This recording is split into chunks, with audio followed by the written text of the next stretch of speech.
안녕하세요. 시간이 함께하는 성령부여 신 것을 환영합니다. 이번 시간에는 사회 부분 중에 세 번째로 성령 측량과 특징에 대한 이야기를 요한계시록 11장 1절부터 13절에서 함께 나눠보도록 하겠습니다.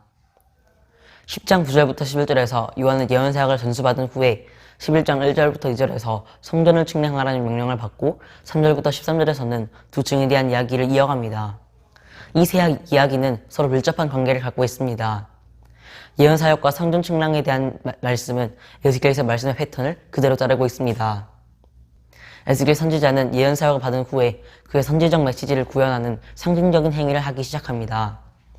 마찬가지로 요한계시록에서도 예언사역 받은 후에 요한은 성전 측량과 같은 하나의 상징적인 행위를 시행합니다. 이것은 그가 감당할 예언사역이 시작되었음을 보여줍니다. 그리고 성전 측량과 두 증인의 이야기는 42달과 1260일이라는 숫자를 치로 연결됩니다. 다시 말해서 이 두 경우는 같은 기간에 일어나는 사건을 두 가지 다른 각도에서 다른 방법으로 보여주는 것이라고 할 수 있습니다. 함께 11장 8절부터 2절에서 성전 측량에 대한 내용을 함께 읽어보도록 하겠습니다. 또 내게 지팡이 같은 갈대를 주며 말하기를 일어나서 하나님의 성전과 제단과 그 안에서 경배하는 자들을 측량하되 성전 바깥 마당을 측량하지 말고 그냥 두라.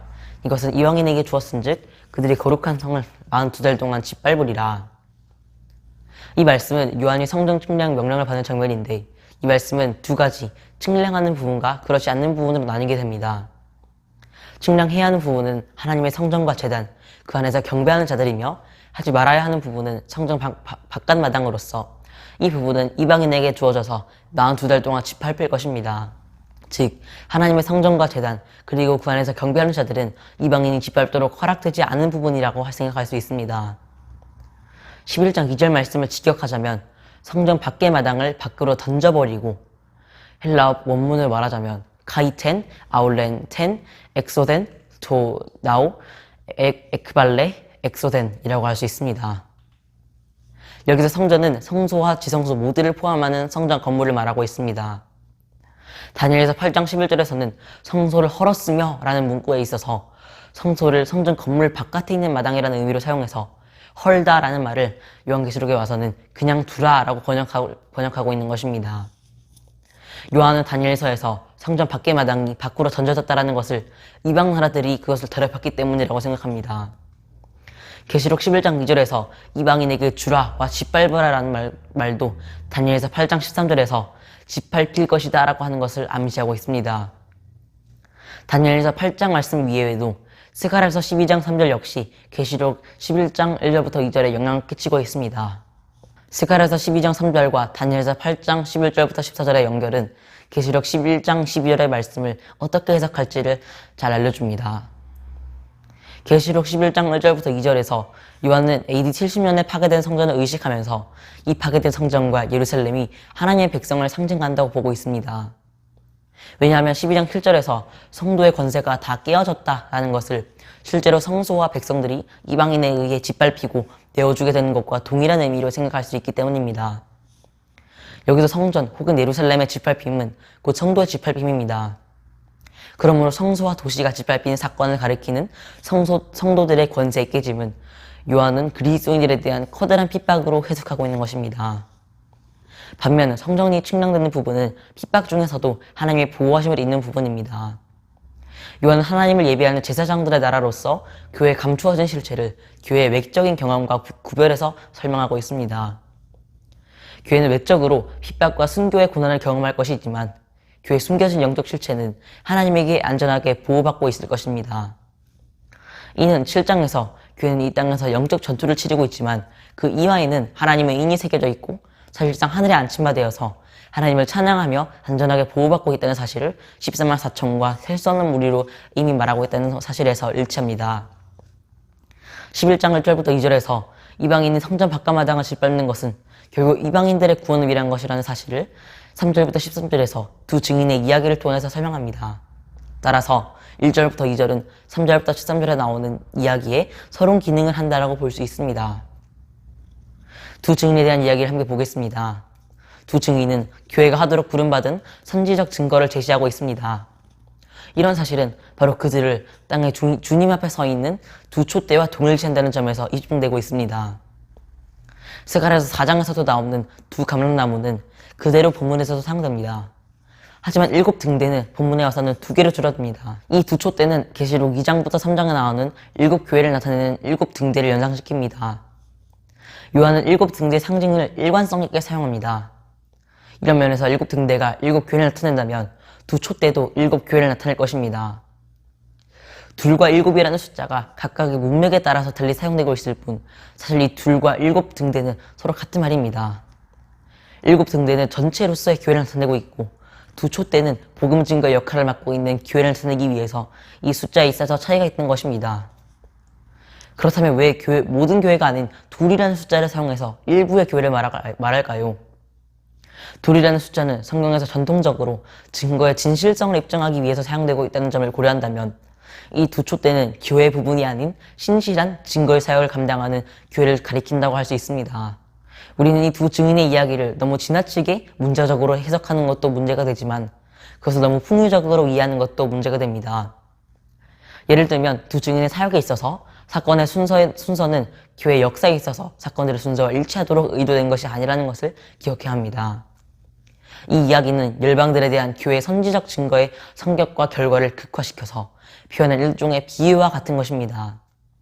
즉 이것은 어떻게 하나님의 열방을 위해 의도하신 역할을 감당하도록 교회를 부르셨는지를 보여주려 한다는 것을 비유를 통해 설명한다는 것입니다. 그 중에 5절부터 6절에서는 구약의 대표적인 선지자인 모세와 엘리야를 사용합니다. 5절부터 6절을 읽어보겠습니다. 만일 누구든지 그를 해하고자 하면 그들의 입에서 불이 나와서 그들의 원수를 삼켜버릴 것이요 누구든지 그를 해하고자 하면 반드시 그와 같이 죽임을 당하리라. 그들이 권능을 가지고 하늘을 사다 그 예언을 하는 날 동안 비가 오지 못하게 하고 또 권능을 가지고 물을 피로 변하게 하고 아무 때든지 원하는 대로 여러 가지 재앙을 땅에 치리로다. 먼저 5절 6절의 상반절은 엘리야의 사역을 두 가지 경우를 말하고 있습니다.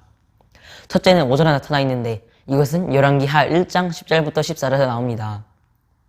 여기서는 엘리야의 능력이 강조되는데 계시록 11장 5절에 와서는 선지적 증거를 감당하는 두 증인의 말씀 전하는 능력을 강조하기 위해 사용됩니다. 두 번째는 비를 내리지 못하게 하는 엘리야의 사역입니다. 이 사역은 열왕기상 17장 1절부터 7절에 기록됩니다. 엘리야는 가뭄이 3년 조금 못 미치게 하고 3년 반 후에는 다시 비가 올 것을 아합에게 선포했습니다.